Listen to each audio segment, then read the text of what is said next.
Hi everyone, I'm Erickson M. Gabwat. Today, ituturo ko kung paano gumagana yung simple Python program na nagko-compute ng electricity bill.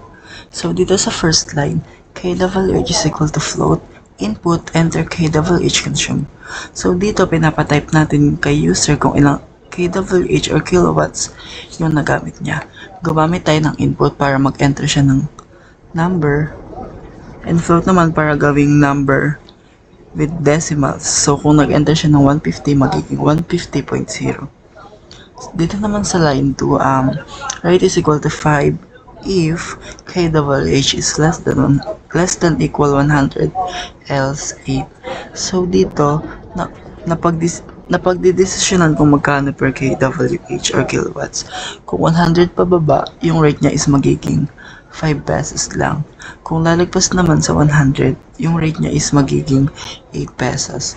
Ginamit natin yung short if-else para mas maiksi yung code.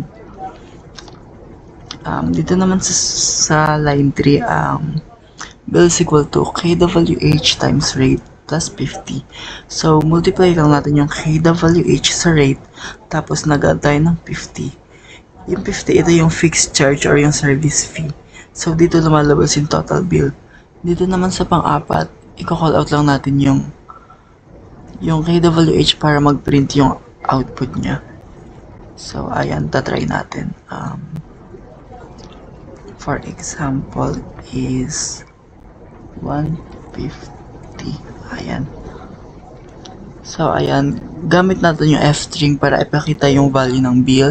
And yung 0.2f naman is ginagamit natin siya para siguradong may 2 decimal places yung output.